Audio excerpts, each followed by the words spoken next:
J'ai toujours eu besoin de dormir plus que les autres, plus que la moyenne préconisée par la société.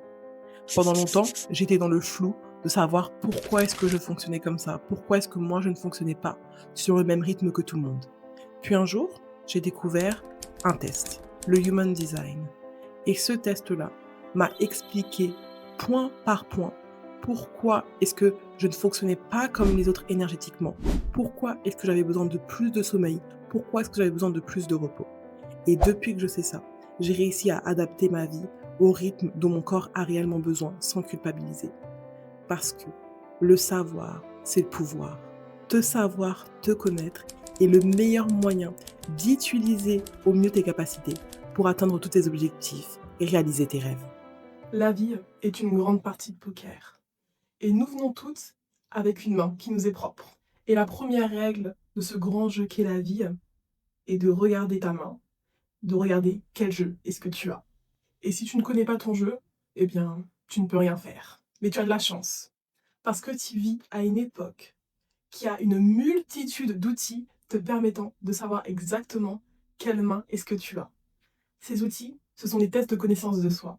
Et dans la vidéo d'aujourd'hui, je vais t'en présenter plusieurs, te dire comment tu peux les utiliser à ton avantage pour arriver à gagner dans ce grand jeu qu'est la vie. Connaître ton jeu va te permettre de savoir où orienter ton énergie, mais également avec quelle personne tisser des liens. Alors, pour connaître ton jeu, voici quelques tests que je te conseille de faire. Le premier test de base que je te conseille de réaliser, il est extrêmement connu, c'est ton MBTI. La question, ce n'est pas de savoir est-ce qu'il est juste, est-ce qu'il est faux, est-ce qu'il est vraiment utile, etc. L'important, c'est qu'est-ce que tu vas faire de ce test. Ne serait-ce qu'au travers des dizaines et des dizaines de questions qui sont dans ce test, tu vas pouvoir te rendre compte de ta manière de réagir. Quand tu vas devoir répondre du coup sur le curseur, de tout à fait d'accord à pas d'accord du tout, tu vas pouvoir te rendre compte de ah c'est vrai que je me comporte comme si, ah c'est vrai que j'ai tendance à faire ça. Et juste ça, juste avoir un esprit critique par rapport à tes réponses sans attendre le résultat va te permettre d'avoir plus de clarté vis-à-vis de qui tu es. Avoir ton MBTI, ça va te permettre d'avoir une lecture extérieure de qui tu es. Ne serait-ce qu'au travers des personnages qui ont le même MBTI que toi, tu vas pouvoir te rendre compte de comment est-ce que tu peux être perçu vis-à-vis du monde extérieur. À quel type de personnalité est-ce que tu es associé. Et du coup, ça te permet d'avoir une vision plus objective et une autre interprétation de la femme que tu es. Donc, je te conseille très vivement de faire ton MBTI. Tous les tests que je te propose aujourd'hui ont leur lien en description. Bien évidemment, tous les tests que tu peux trouver peuvent être utiles. Puis, je peux également te conseiller de faire des tests liés à des univers fictifs, comme les tests pour savoir quelle est ta maison dans Poudlard, ou bien ta faction, comme dans Divergente. Les films, les séries sont des extensions de notre réalité. Et lorsque tu apprends à te connaître au travers de ces extensions de la réalité, tu arrives à expanser, à accroître la perception que tu as de toi en tant que femme. Tu es un être tentaculaire. Tu es fait de contradictions, d'énormément de nuances, et arriver à projeter ces tentacules de ta personnalité aussi loin que dans des univers fictifs va te permettre d'avoir plus de dimensions sur qu'est-ce que je suis, qu'est-ce qui est réellement important pour moi, comment est-ce que je me comporte. Donc moi je te conseille de faire les tests pour connaître ta maison dans Poudlard, mais également de savoir dans quelle faction est-ce que tu es dans Divergente. Mais selon les films et ta culture cinématographique, tu peux faire des tests liés à plein d'univers fictifs différents.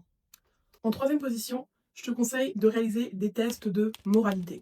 Alors tu vas avoir des quiz qui vont te permettre de te positionner sur l'échelle du bien ou du mal, mais également tous les petits tests que tu peux avoir sur les réseaux sociaux où c'est pendant une minute un créateur de contenu qui t'explique réponds à ces questions pour tester ta moralité. Tout simplement parce que tout le monde semble souffrir des actions des autres, mais personne ne semble faire souffrir les autres. Au bout d'un moment, il y a un problème quelque part.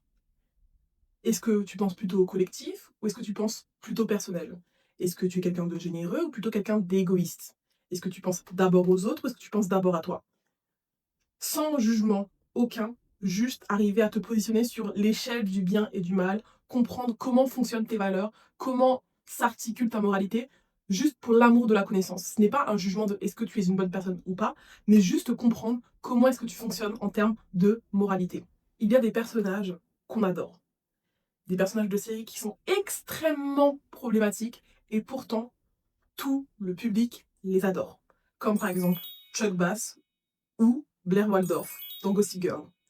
Ces deux personnages, sur l'échelle du mal, doivent presque être au bout du bout, au vu de leurs mauvaises actions, et pourtant, le public les adore.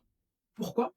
Parce que ce sont des personnages qui assument leurs défauts, qui assument leur côté manipulateur, qui assument leur méchanceté, qui assument. Tout simplement parce que les personnes préféreront toujours quelqu'un de mauvais, mais d'authentique, plutôt que quelqu'un de bien et qui est faux.